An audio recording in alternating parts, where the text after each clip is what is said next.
नमस्कार दोस्तों, मैं एडवोकेट यशवंत यादव आपका स्वागत करता हूं लाइटवाइज में। आज हम बात करेंगे ये पेडे लोन के बारे में।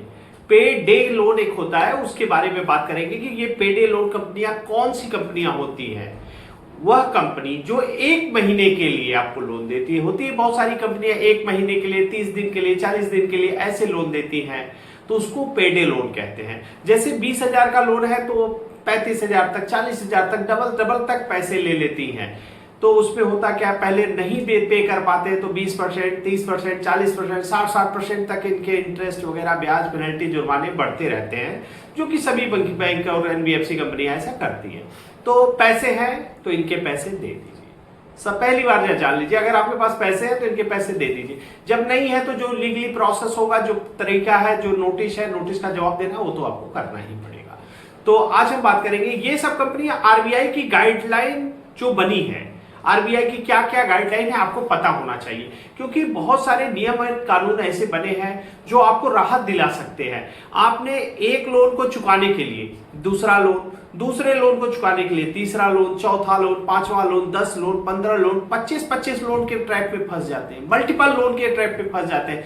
और जितने लोग अगर लोन की ईएमआई चुकाने के लिए, एक लोन को चुकाने के लिए दूसरा तीसरा चाहे, तो आप कमेंट जरूर करके बताइए, क्योंकि आपके कमेंट करने से सब लोगों को पता तो चलेगा कि कैसे लोग मल्टीपल लोन के ट्रैक में फंसते चले जा रहे हैं। एक लोन को चुकाने के लिए दूसरा तीसरा चौथा कैसे हो जा रहा है। एक समय ऐसी आ रही है कि आपकी सैलरी कम हो जा रही है और आपका ईएमआई ज्यादा हो जा रहा है। ऐसे ऐसे हमारे क्लाइंट हैं जिनकी सैलरी ही 50,000 है और उनकी लोन है उस पर 80,000 की ईएमआई है। महीने की ईएमआई ही 80,000 बन गई, और ये पेडे लोन के चक्कर में पर डे जो दिए जाते हैं, पर डे का इंटरेस्ट दिया जाता है, उसके चक्कर में जाल में फंसते फंसते चले जाते हैं। अब निकले कैसे वहां से, आज की वीडियो इसी पे है कि वहां से निकलना कैसे है। यदि आप लोग भी पेडे लोन की ये हकीकत जान लीजिए, ऐसे ट्रैप में फंसते चले गए हैं, एक लोन को चुकाने के लिए दूसरा तीसरा चौथा पांचवा 10वां 10 लोन, तो आपके साथ भी ऐसा जरूर होगा। और ऐसा आपके साथ है तो कमेंट में आपको जरूर बताना है, हाँ एक लोन को चुकाने के लिए दूसरा लोन हमने लिया है। और होता ऐसा क्यों है, किसी विषम परिस्थिति के कारण, परिस्थितियां कोई गड़बड़ हो गई। परिस्थितियां गड़बड़ मतलब आप पेडे लोन लिए हैं, कोई एक्सीडेंट हो गया, दुर्घटना हो गया, आप हॉस्पिटल में हैं, तो हॉस्पिटल के बिल पे करेंगे कि लोन की ईएमआई कर पाएंगे।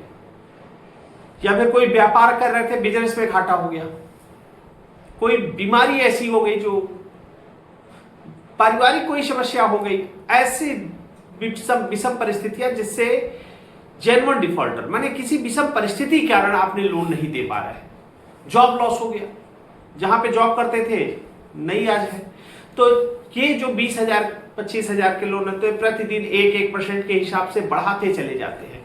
तो इनसे बचना कैसे है। और ये सभी कंपनियां आरबीआई पे रजिस्टर्ड होती हैं, ये आपके सिविल पे भी शो करती है, इनका सिविल भी खराब करती है। आपका 700 सिविल है, 750 है, 800 है, तो सिविल कम करते हुए 600 ला देंगी, 500 ला देंगी, मिनिमम 400 तक ला देंगी।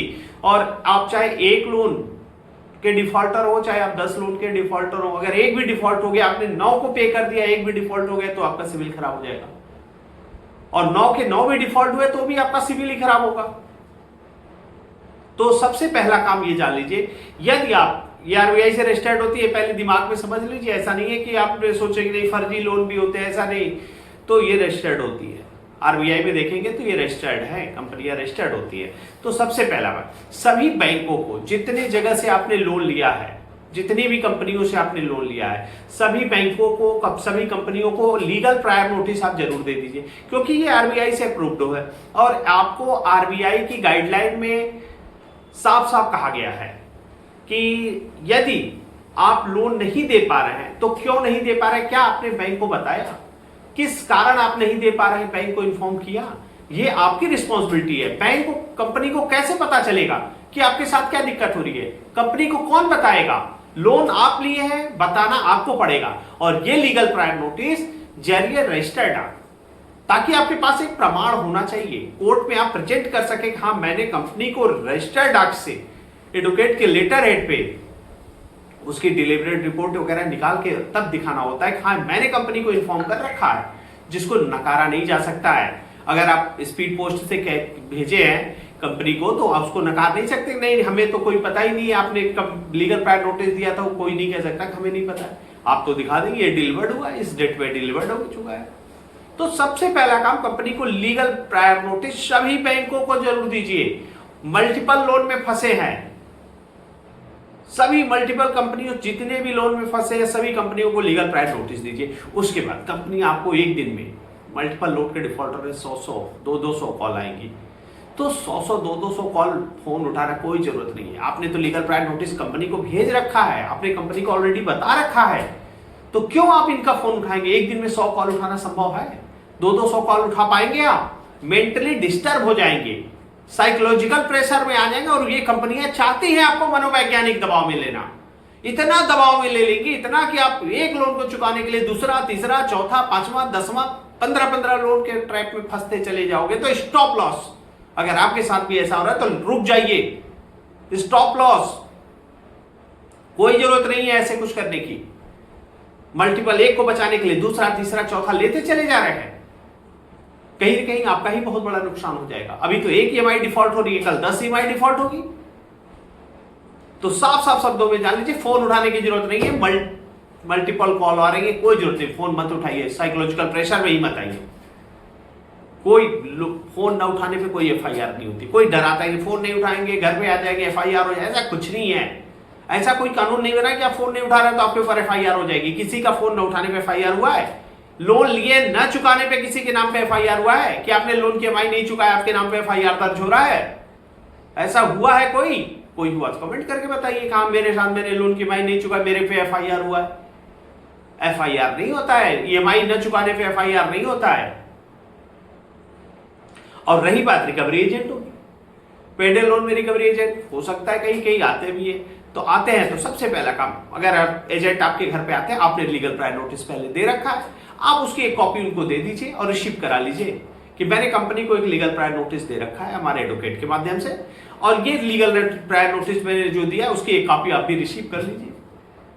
जेन्युइन होगा तो रिसीव करके आपको देगा, नहीं तो भागने लगेगा रिकवरी एजेंट की, नहीं मैं तो रिसीव नहीं करके दूंगा। उनसे कहिए मुझे रिसीविंग चाहिए, आप कौन है आप बताइए और रिसीव करके दीजिए कि हमने आपको ये चीज दिया।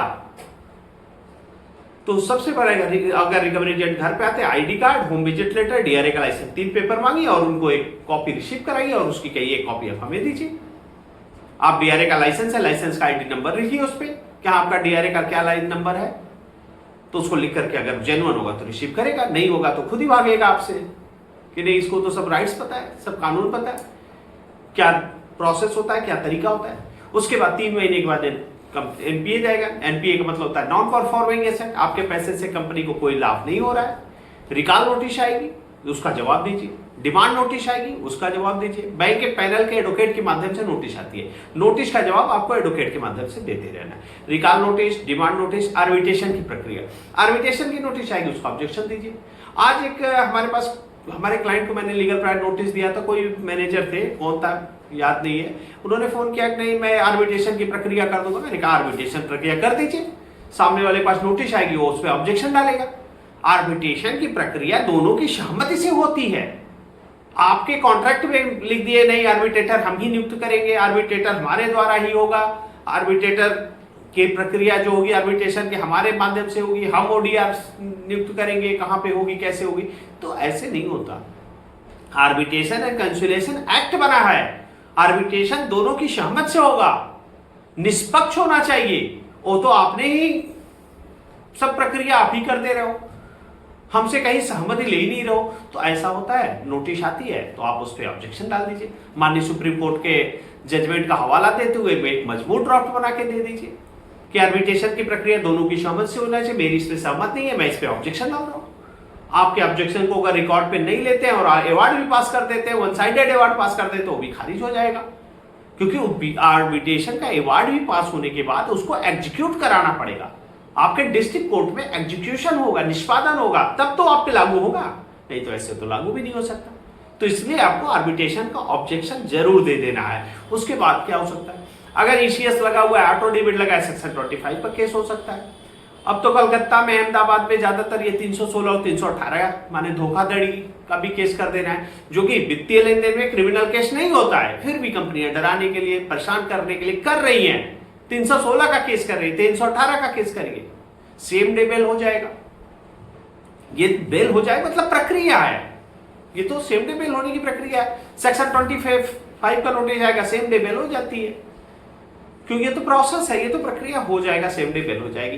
तो और कंपनी को, और आपने अगर चेक दे रखा है, ज्यादातर पे डे लोन में कंपनियां घर पे आकर के चेक भी ले जाते हैं, तो चेक लेके 138 का केस होगा। तो जो प्रक्रिया है, जो प्रोसेस है, वो करना पड़ेगा। और लीगल प्रायर नोटिस तो आपको जरूर देना है। यदि आप लीगल प्रायर नोटिस नहीं दे रहे हैं तो कहीं ना कहीं आप अपना बहुत बड़ा नुकसान कर रहे हैं। आपको प्रेजेंट करना होगा, मैंने कंपनी को ऑलरेडी बता रखा है। और ये कैसे प्रेजेंट होगा? जब आरबीआई गाइडलाइन है, आपको बताया है कि आरबीआई गाइडलाइन है, मैंने लोन लिया, मैं डिफॉल्ट कर रहा हूं, किसी भी सब परिस्थिति कारण अब नहीं दे पा रहा हूं, तो इन्फॉर्म करना आपकी रिस्पॉन्सिबिलिटी। आप अपनी रिस्पॉन्सिबिलिटी को समझते हुए कंपनी को मजबूत ड्राफ्ट बना करके दीजिए, ये एडवोकेट के माध्यम से लीगल प्रायर नोटिस दीजिएगा। खुद ही नहीं कि अपने से ही टाइप करने लगे, अपने से ही लिख करके दे दिए, ऐसा नहीं। वो एडवोकेट के लेटर हेड पे जाएगा, उसके स्टैंप पे, उस पे चेंबर नंबर होगा, एड्रेस होगा, मोबाइल नंबर होगा, ईमेल आईडी होगा, स्टैंप होगा, तब जाकर के एक मजबूत ड्राफ्ट बन के कंपनी को देना होगा और स्पीड पोस्ट के माध्यम से जाना चाहिए। तो ये काम आपको जरूर कर देना है। और ये पेडे लोन में ज्यादा मैंने देखा रिश्तेदारों को भी फोन कर देते हैं, तो रिश्तेदार आपके कॉन्टैक्ट लिस्ट को कॉपी कर लेते हैं, गलत तरीके से कॉन्टैक्ट लिस्ट को निकाल करके रिश्तेदारों को फोन करते हैं। अगर ऐसा करते हैं तो आप इनकी साइबर क्राइम में भी कंप्लेन कर सकते हैं, आरबीआई में भी कंप्लेन कर सकते हैं कि हाँ, इन्होंने हमारे कॉन्टैक्ट लिस्ट को कॉपी करके, क्योंकि आरबीआई के गाइडलाइन में बताया गया है कि आपके लोन के बारे में आपके फैमिली मेंबर को भी नहीं बताया जा सकता।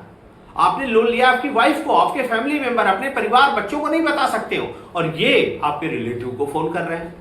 ये तो ऑलरेडी, ये तो पूरी तरह से गलत है, गैर कानूनी है। तो ऐसा करते हैं तो इनको इनकी भाषा में जवाब देना पड़ेगा। आप इनकी कंप्लेन साइबर क्राइम में कर दीजिए, आरबीआई में कंप्लेन कर सकते हैं।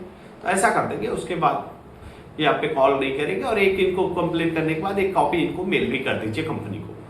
और ये 20,000 का लोन लेते हैं तो 30,000 40,000 बना कर ब्याज पेनल्टी जुर्माना बना के 60-65 हजार बना देते हैं। उसके बाद नहीं दे पाते हैं, नोटिस आती है, सब कुछ प्रक्रिया झेलने के बाद 9 से 10 महीना बीत गया, राइट ऑफ में डाल देते हैं। उसके बाद सेटलमेंट का ऑफर आता है। देखिए, एक दिन में तो सेटलमेंट होता नहीं है, लेकिन सेटलमेंट का ऑफर आएगा, क्लोज हो जाएगा, सेटलमेंट हो जाएगा। और रही बात एफआईआर, कोई कहता है रिकवरी एजेंट नहीं आपके नाम पे एफआईआर कर दिया जाए, तो एफआईआर का कोई प्रावधान नहीं है, एफआईआर नहीं होता है।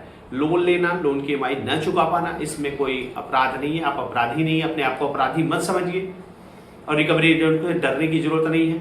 अपने राइट्स को जानिए, अपने अधिकार को जानिए, जो प्रोसेस है, जो नियम है, जो कानून है, उसी तहत आपको चलना है।